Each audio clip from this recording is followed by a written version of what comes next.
इस वीडियो में हम देखने वाले हैं रजिस्टर रेफरेंस इंस्ट्रक्शन। ये जो एग्ज़ाम में 3 बार पूछा जा चुका है। ठीक है, तो देखते हैं रजिस्टर रेफरेंस इंस्ट्रक्शंस।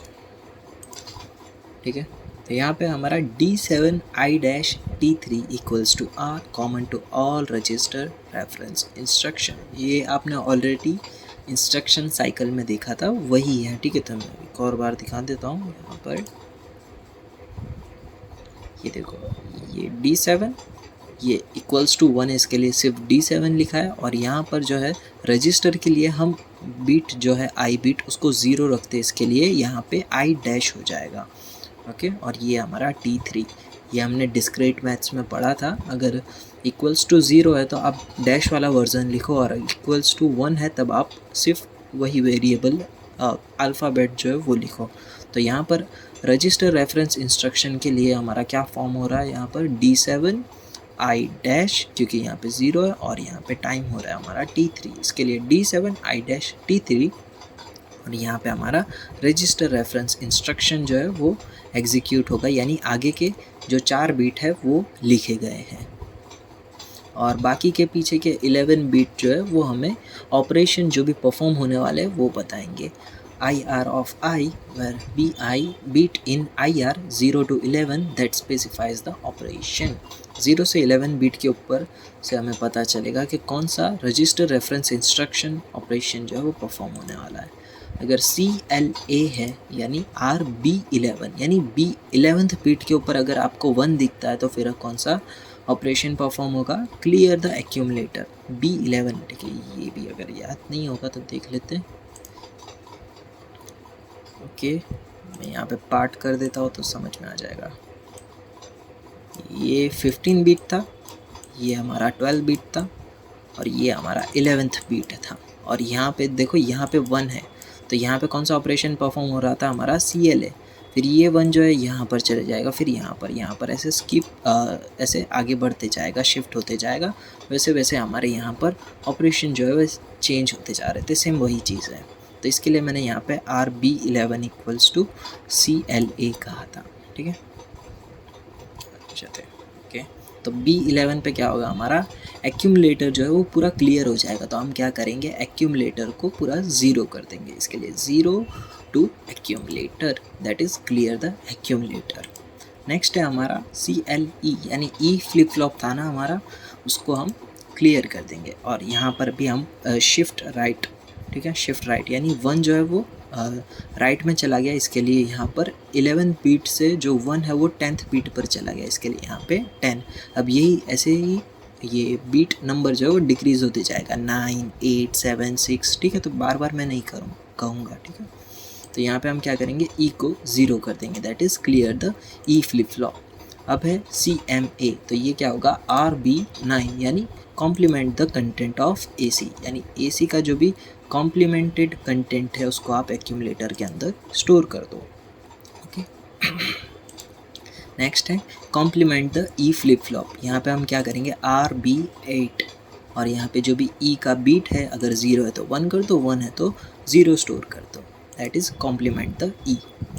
नेक्स्ट है हमारा सर्कुलर राइट, और इसके लिए क्या होगा, RB7, और यहाँ पे हम एक्यूमुलेटर को जो है शिफ्ट राइट परफॉर्म कर रहे हैं, पर ये कौन सा है, सर्कुलर है। तो जो भी हमारा राइट साइड पर जा रहे हैं ना, तो 0 बीट जो है वो डिस्कार्ड होगा ना, तो उसके लिए हम क्या करेंगे, जो 0 बीट है उसको E के अंदर स्टोर कर देंगे, और E जो है उसको हम लास्ट के 15 बीट के ऊपर स्टोर कर देंगे। ठीक है, अब यहाँ पे देख लेते हैं, ये देखो,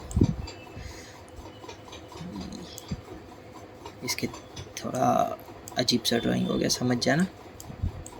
ओके, ये 0 है, ये हमारा 15 बीट है। ओके, अभी यहाँ पे शिफ्ट राइट परफॉर्म हो रहा है ना, तो यहाँ पे AC ऑफ 15, तो ये वाली बीट जो है वो खाली हो जाएगी, और ये वाली बीट यहाँ पर का जो भी कंटेंट है वो आउटसाइड चले जाएगा ना। तो इसके लिए हम क्या करेंगे, इसका जो भी कंटेंट है, ये कंटेंट उसको हम E के अंदर स्टोर करेंगे, और E को जो है वो हम 15th बीट के ऊपर स्टोर करेंगे। तो इसके लिए यहाँ पर लिखा है AC ऑफ 15 के ऊपर आप E को स्टोर कर दो, और E क्या होगा हमारा AC ऑफ 0, यानी 0 बीट के ऊपर जो भी हमारा यहाँ पर बीट था उसको हमने E के अंदर स्टोर किया, और E का जो भी बीट है उसको 15th बीट के ऊपर यहाँ पर स्टोर कर दिया। ठीक है, सेम इसका लेफ्ट वाला वर्जन भी होगा, आप समझ जाओगे ना। ओके, सर्कुलेट द राइट, और ये होगा RB6, और यहाँ पे आप लिख दो लेफ्ट, और यहाँ पे इसका आप अपोजिट लिख दो। AC ऑफ 0 जो है वो यहाँ पर हम स्टोर कर देंगे इन द E, और E के ऊपर हम क्या स्टोर करेंगे 15th बीट को। Circulate left.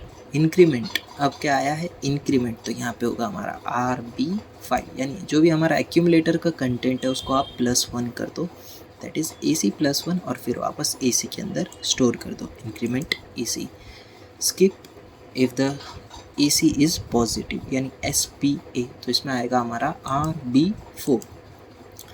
आपको पता कैसे चलेगा कि ये बीट जो है वो पॉजिटिव है, तो आपको ये याद रखना है, अगर 15 बीट जो है वो अगर 0 है मतलब वो पॉजिटिव है, अगर 15th बीट अगर 0 है तो वो क्या है पॉजिटिव है।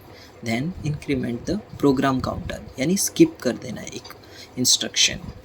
तो स्किप करने से क्या होगा, जो भी बीच का कंटेंट बीच का यहाँ पर इंस्ट्रक्शन था वो स्किप हो जाएगा, और जो उसके बाद का इंस्ट्रक्शन है वो प्रोग्राम काउंटर जो है पॉइंट करेगा। तो यहाँ पे क्या हुआ, skip if AC is positive, और पॉजिटिव के लिए आपको क्या याद रखना है, 15 बीट जो है अगर वो 0 होती है तब वो पॉजिटिव होगी।